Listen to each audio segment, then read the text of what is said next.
Hello everyone, welcome to EW classes. My name is Vashishtha. आज हम लेकर आए हैं mechanical properties of solid electricity का लेक्चर नंबर 5 क्लास 11 के लिए। ठीक है, पिछले लेक्चर में हमने कवर किया था थर्मल स्ट्रेन क्या होते हैं, थर्मल स्ट्रेस क्या होता है, पॉइजन रेशियो। इस लेक्चर में हम कवर करेंगे elastic potential energy stored in stressed wire. मतलब किसी वायर को स्ट्रेच करने में जो एनर्जी लगा के आप उस वायर को स्ट्रेच कर रहे हो, वो एनर्जी उस स्ट्रेच वायर में स्टोर हो रही है। समझ रहे हैं? तो हमारा आज लेक्चर किस पर रहेगा? Energy stored, elastic potential energy stored in stretched wire. Elastic potential energy stored in a stretched, मतलब जब वायर को खींच देते हैं तब स्ट्रेच्ड वायर। ठीक है, मतलब किसी वायर जब आप स्ट्रेच करते हो, जो एनर्जी लगा, जो फोर्स लगा के आप स्ट्रेच करते हो, तो जो आपकी एनर्जी लगती है वो एनर्जी उस स्ट्रेच वायर में स्टोर हो जाती है। जो आप एनर्जी जो एनर्जी लगा कर आप उस वायर को खींचते हो। ठीक है, जैसे देखिए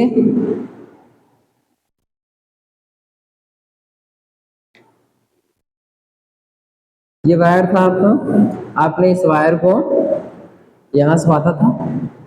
इस वायर की लेंथ हम मान लेते हैं, क्या मानते हैं? L। इस वायर को आपने फोर्स लगा के, ठीक है, इस वायर को आपने फोर्स लगा के इसको यहां तक खींच लिया। ठीक है,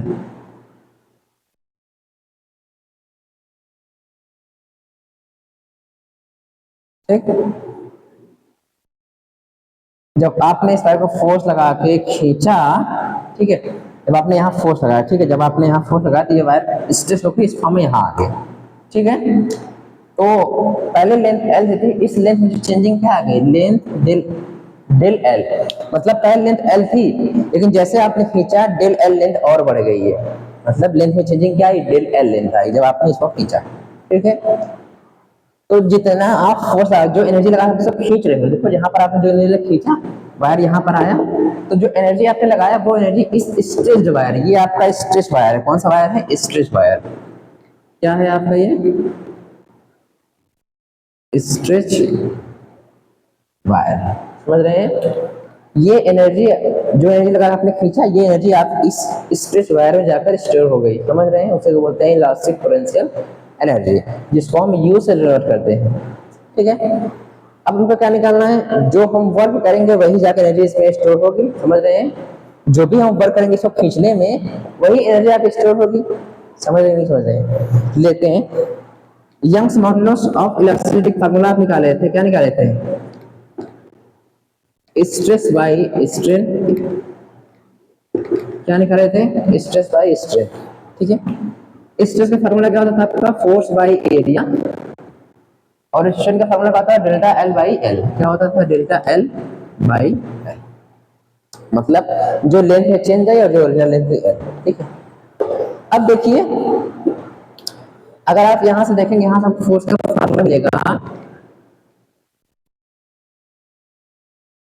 ये आपको फोर्स का फार्मूला मिलेगा। क्या मिलेगा? ये मिलेगा। मतलब अगर आप जितना ज्यादा आप वायर को खींचोगे, फिर जितना ज्यादा डेल एल बढ़ेगा, डेल एल की वैल्यू जितनी बढ़ेगी उतना ज्यादा फोर्स लगाना पड़ेगा। मतलब अगर आपको वायर में चेंज ज्यादा लाना है, उसकी लेंथ ज्यादा बढ़ानी, इसका मतलब उसमें आपको फोर्स ज्यादा लगाना पड़ेगा। इसमें देखिए यहाँ से आपको मिला ना कि F जो है वो directly proportional to del L है। मतलब अगर वायर में चेंज ज्यादा आ रहा है, इसका मतलब आप उस वायर में फोर्स ज्यादा लगाए। अगर आपको चेंज ज्यादा चाहिए तो उस वायर में फोर्स ज्यादा लगाना पड़ेगा। समझ रहे हैं? ठीक है, तो पर प्रॉब्लम एक बात ये है कि जब आप इस वायर में फोर्स लगाओगे, समझ रहे हैं? प्रॉब्लम एक बात की, जब आप इस वायर में फोर्स लगाएंगे तो फोर्स क्या रहेगी? देखो, फोर्स वेरिएबल। अगर आप ज्यादा खींचोगे, समझ रहे हो, अगर आप ज्यादा फोर्स लगाओगे ज्यादा चेंज आ रहा है।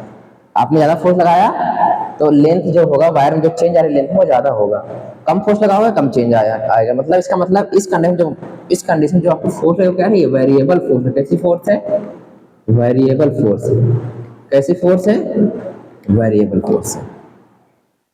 समझ रहे हैं कैसी फोर्स है? वेरिएबल फोर्स है। ठीक, तो हमको क्या करना पड़ेगा? क्या करना पड़ेगा? हम क्या करते हैं, ये दोनों के बीच की कंडीशन लेते हैं। ये जब स्ट्रेस नहीं था तब कंडीशन है, ये जब स्ट्रेच हो गया तब की कंडीशन है। हम क्या करते हैं, इनके बीच वाली कंडीशन लेते हैं। ठीक है, मान लेते हैं ये वायर था, इस वायर को जब स्ट्रेच किया तो ये वायर स्ट्रेस कितना, एक्स लेंथ की वायर स्ट्रेस हुआ। समझ रहे हैं? ये वायर जो स्ट्रेस हुई है क्या है, एक्स लेंथ स्ट्रेस हुई है। फिर आपने जब इस वायर पर फोर्स लगाया तो इसमें थोड़ा सा और चेंज आ गया। ठीक है, मान लेते हैं इसका क्या है, डी एक्स लेंथ। इस वायर में क्या चेंज आ गया, डी एक्स लेंथ। ठीक है, अब देखिए देखिए ये चेंजिंग थी, आपने थोड़ा सा फोर्स लगाया, थोड़ा सा आपने फोर्स और लगाया। ठीक है, तो इसमें चेंज क्या आ गया, डी एक्स लेंथ आ गया। मतलब अब देखिए, अब डी एक्स लेंथ मतलब कि अगर इस छोटे से लेंथ के क्रॉस, इस छोटे से लेंथ के क्रॉस अगर आप वर्क डन निकाल लिए, अगर आप छोटे से लेंथ के क्रॉस वर्क डन निकाल लिए तो इस पूरे वायर पे, ये पूरे वायर पर आप वर्क डन निकाल लेंगे। अब जो वर्क डन आएगा वही होगा इलास्टिक पोटेंशियल एनर्जी की फॉर्म। समझ रहे हैं? समझ में आया? अब देखिए, अगर ये छोटा सा लेंथ आपने कट किया है, जैसे आप छोटा सा लेंथ कट किया है, इसी छोटे से लेंथ को आप इंटीग्रेट करोगे कहाँ से, ये देखिए इस कंडीशन में। अब इधर देखो, ये बताते हैं। देखिए, आपने थोड़ा सा स्ट्रेस किया, एक्स डिस्टेंस यहाँ पे बढ़ा है वायर में, एक्स लेंथ बढ़ा है। ठीक है, हमने छोटा सा लेंथ लिया, डी एक्स लेंथ लिया, इस डी एक्स लेंथ को अगर हम इंटीग्रेट कर देंगे तो हमको वर्क डन मिल जाएगा छोटे से वायर, छोटे से लेंथ के लिए। ठीक है, तो हम यहाँ लिखते हैं small work done. Small work done हमारा क्या होगा, small work done due to D X length. अब वर्क डन आप निकालते थे, कैसे निकालते थे? फॉर्मूला होता है W बराबर में फोर्स इंटू डिस्प्लेसमेंट, यही होता था। लेकिन यहाँ छोटा सा वर्ग इसमें दिखाएंगे, DW इक्वल में F इंटू डी एक्स। अब अगर हमको ये छोटे से लेंथ के लिए है वर्क, अगर हमको पूरे समझ रहे हैं, ये छोटे से लेंथ के लिए वर्क में निकालना है, इतना अगर हमको खींचना होगा तो हमको कितना वर्क करना पड़ेगा। डीएक्स लेंथ अगर हमको इस वायर पे स्ट्रेच करना होगा तो हमको कितना वर्क करना पड़ेगा, छोटे से लेंथ के लिए छोटा सा वर्क करना पड़ेगा। हमको क्या मिला, DW बराबर F डॉट DX। अब F में क्या होता है, F का फार्मूला क्या होता था, F का फार्मूला क्या होता था, स्ट्रेस बाई स्ट्रेन। स्ट्रेस क्या होता है, फोर्स बाई एरिया। हम मान लेते हैं इस वायर का एरिया क्या है, एक फोर्स बाई एरिया इनटू में स्ट्रेन का होता था change in length by original length. Change in length कितना है, डेल एक्स है आपका, लेंथ कितना चेंज कितना है, लेंथ एल था। आपने जब स्ट्रेस किया तो लेंथ में चेंज क्या है, एक्स आ गया, एक्स ओरिजिनल लेंथ क्या है, एल आ गया। तो यहाँ से आपको गामा, ओके सॉरी यहाँ से आगे गामा फॉर्मूला लगाएंगे, आपको गामा बराबर क्या मिलेगा, ये मिलेगा गामा बराबर में स्ट्रेस बाई स्ट्रेन होता है। ठीक है, समझ रहे हैं? ठीक, अब देखिए अगर आपको यहाँ से फोर्स निकालना हो, ठीक, फोर्स निकालने क्या आएगा, फोर्स निकालने के लिए gamma A x by L बराबर, ठीक है, ये आपको एफ की वैल्यू मिली फोर्स के लिए। अब ये वैल्यू जाइए यहाँ पुट कर दीजिए। ठीक, अब देखिए अगर आपको पूरे वायर पर वर्क डन निकालना, क्या करेंगे आप, यहाँ देखेंगे x की वैल्यू जीरो है और यहाँ x वैल्यू क्या है, डेल एल है। मतलब जो चेंज आ रहा है लेंथ में स्ट्रेस करने क्या है, यहाँ डेल एल है जीरो। मतलब अगर इसको जीरो से डेल एल तक इंटीग्रेट कर दें तो हमको इस पूरे वायर पे कितना वर्क हम लगा रहे हैं वो हमको मिल जाएगा। अब जो वर्क लगेगा वही इस वायर में जाके स्टोर होगा एनर्जी के फॉर्म में, जिसको हम बोलेंगे इलास्टिक पोटेंशियल एनर्जी। ठीक है, तो हम इसको क्या करेंगे, जीरो से डेल एल तक इंटीग्रेट करें हमको मिल जाएगा। ठीक है, यहां से हमको W मिलता है। ठीक, चलिए डेल एल जीरो, एफ की वैल्यू क्या है आपके, गामा ए एक्स एल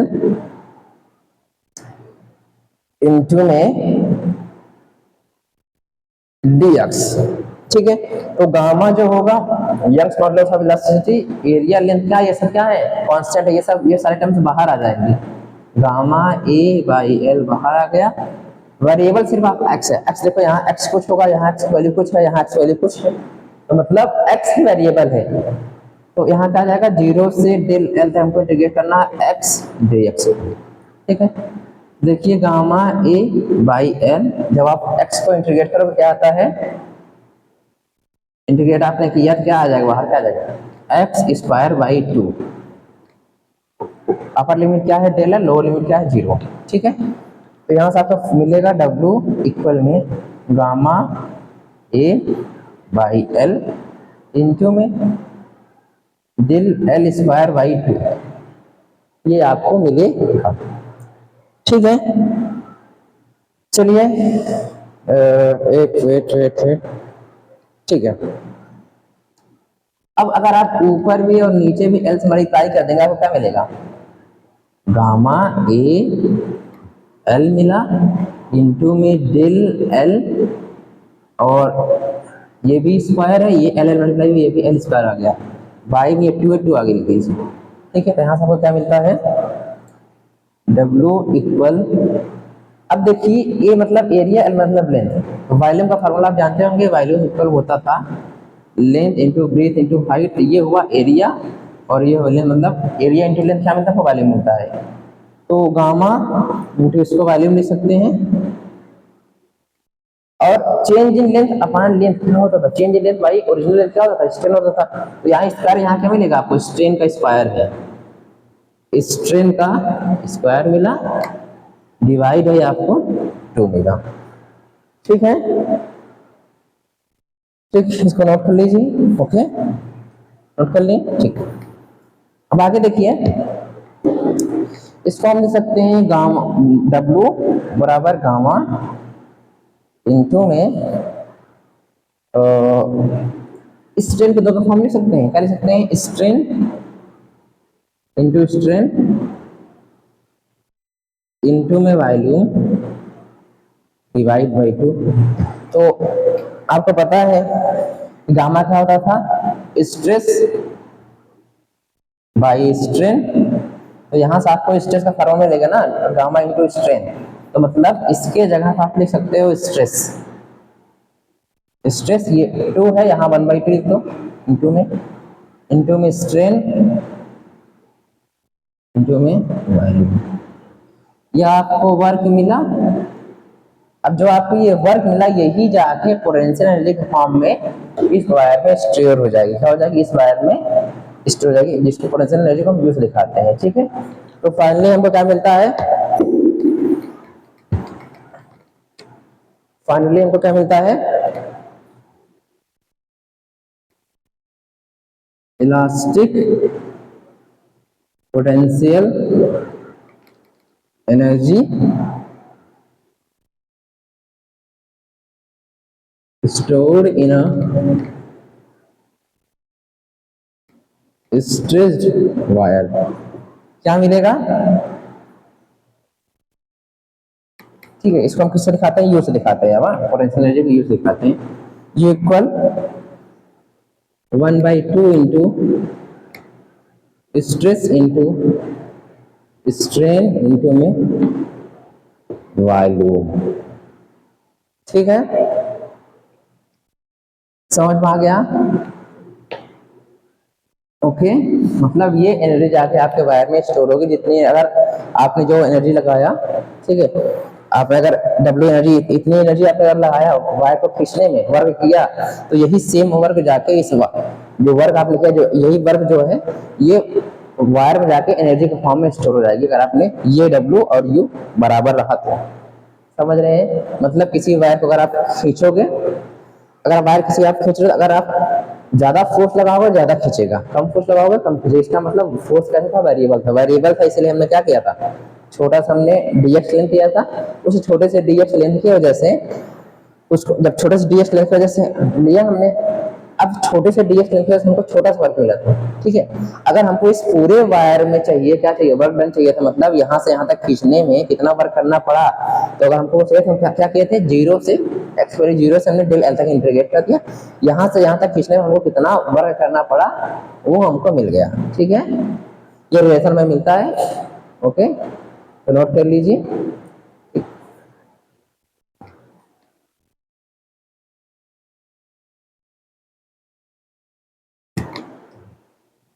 चलिए, ये रहा हमारा क्वेश्चन, इलास्टिक पोटेंशियल एनर्जी पे बेस्ड है। ओके, तो देखिए, find the energy stored per unit volume in the wire when linear strain 2 into 10 to the power minus 4 is produced. Young's modulus of material of wire gamma equal 1.2 into 10 to the power 11 Newton पर metre square. समझ रहे हैं? अभी हमने formula क्या निकाला potential energy का, 1/2 stress into strain into में वॉल्यूम। ठीक है, इसको आप एनर्जी स्टोर भी लिख सकते हैं जैसे इसमें पूछा है।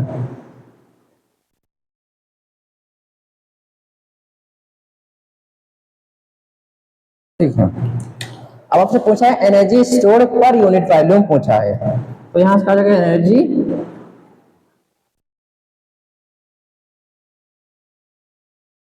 अब ये वॉल्यूम हो गया, यहाँ आ गया पर यूनिट वॉल्यूम, बचा क्या आपका 1/2 स्ट्रेस इंटू स्ट्रेन। ठीक है, समझ में आ रहा है? ठीक है, चलिए फिर देखते हैं। अब गामा का फार्मूला क्या होता था आपका, यंग्स मॉडुलस ऑफ इलास्टिसिटी क्या होता था, स्ट्रेस इंटू में आप बाई स्ट्रेन। तो स्ट्रेस जगह पर हम ये लिख सकते हैं, क्या लिख सकते हैं, गामा इंटू स्ट्रेन बराबर स्ट्रेस। ठीक है, तो लिख सकते हैं 1/2 इंटू में गामा स्ट्रेन इंटू रहेगा इंटू में स्ट्रेन। ठीक है, तो एक स्ट्रेन इंटू स्ट्रेन है, इसको स्ट्रेन के स्क्वायर लिख सकते हैं।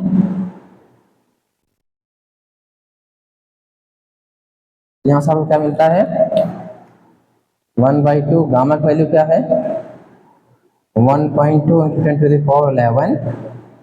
स्ट्रेन की वैल्यू क्या है 2 इंटू 10 to the power -4 का होल स्क्वायर है, तो आपको यहाँ समझ जाएगा 1/2 1.2 10 to the power 11 इंटू में 2 का स्क्वायर 4 हो जाएगा 10 to the power -8।